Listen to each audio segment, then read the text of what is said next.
Satrio Piningit atau Imam Mahdi atau Ratu Adil yang tersakiti. Bila Satrio Piningit tersakiti, baik itu dalam hal apapun, beliau senantiasa tidak melakukan perlawanan. Beliau diam saja dan sabar, karena beliau adalah sosok yang mengalah dan hanya bisa berdoa atas rasa sakit yang ia rasakan. Siapa yang menghinakan Sang Satrio Piningit, maka Allah lah melalui semesta yang akan membalasnya.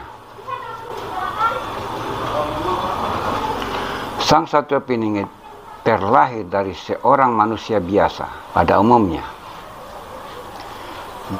Beliau dari masa kanak-kanak, remaja, dewasa, sampai menjadi pemuda. Tidak jauh berbeda kehidupannya dengan manusia kebanyakan pada umumnya.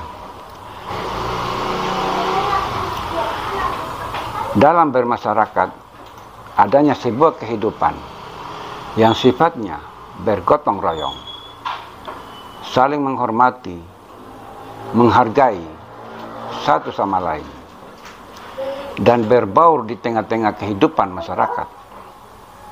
Itu pun terjadi pula pada Satrio Piningit. Dalam hal ini, ketika beliau melakoni kehidupannya sehari-hari di tengah-tengah masyarakat,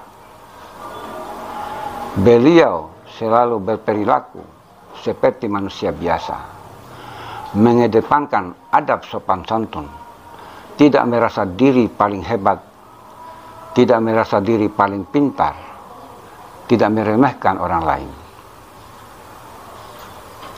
Satrio Piningit adalah sosok yang sangat tangguh terhadap rasa sakit apapun bentuknya. Bisa diartikan bahwa perasaan Satrio Piningit sangat peka. Karena kenapa?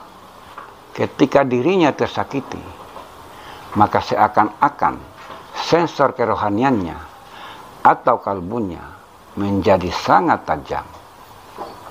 Menjadi sangat tajam. Beliau tidak akan melawan atas perlakuan orang-orang yang menyakitinya. Akan tetapi, beliau hanya berdoa dan berpikir bagaimana mencari solusi untuk semua masalah yang dihadapinya, yang beliau rasakan atau yang beliau terima. Setelah beliau tersakiti, entah apa, entah karena doa atas kepasrahannya atau karena hal lain, kemudian siapa yang menyakiti akan mengalami sesuatu atau merasakan sakit juga. Hal tersebut tentu saja membuat Satrio Piningit terkejut dan merasa prihatin setelah orang tersebut mengalami kesakitan.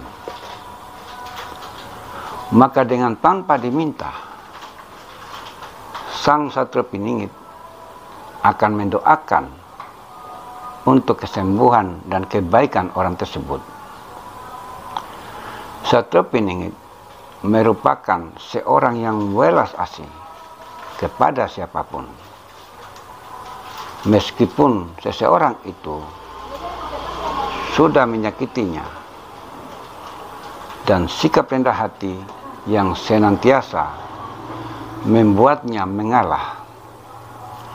Inilah ujian bagi seorang sosok pilihan yang terpilih.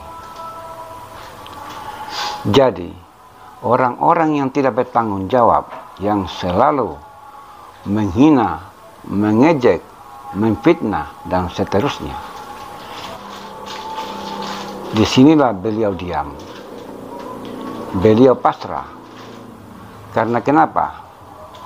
Karena sifat yang tercela, terutama dendam, itu sangat jauh sekali. dan itu tidak ingin muncul di hatinya ataupun di pikirannya. Disinilah berserah dirinya beliau kepada Allah Subhanahu wa ta'ala. Allah Tuhan yang Maha Kuasa melindungi beliau, dan barang siapa yang senantiasa tidak menjaga perbuatan, tutur kata, mengejek dengan perkataan yang sangat keji, menyinggung perasaan beliau, menghinakan beliau, memfitnah, dan seterusnya, tunggu balasannya. Allah lah yang akan membalas langsung melalui semesta. Meskipun Satrio Piningit disakiti, akan tetapi beliau rela untuk memaafkan siapapun yang menyakitinya. Lingkaran ujian-ujian ini terus berjalan, tak akan berakhir, dikarenakan memang hidup ini adalah ujian. Semua tergantung bagaimana cara kita untuk menyikapi, menjalani, dan menghadapi ujian-ujian tersebut. Maka hati-hati bila kita menyakiti orang lain, karena bila doa-doanya kepada Tuhannya telah terucap, maka akan menerima balasannya. Karena siapapun akan merasakan balasan atas apa yang diperbuat, itu pasti. Apalagi bila orang yang kita sakiti itu dekat dengan Rabb-Nya, dekat dengan Tuhannya, maka segera sadar dan mohon ampun kepada Allah Tuhan semesta alam atas kesalahan dan kehilafan yang kita lakukan. Intinya di sini adalah kesadaran, kedewasaan diri. Siapapun itu, hilangkan keakuan. Karena di dunia ini, pada hakikatnya, kita manusia tidak mungkin bisa hidup seorang diri. Bagaimanapun, tentu kita sangat memerlukan orang lain dalam hal apapun.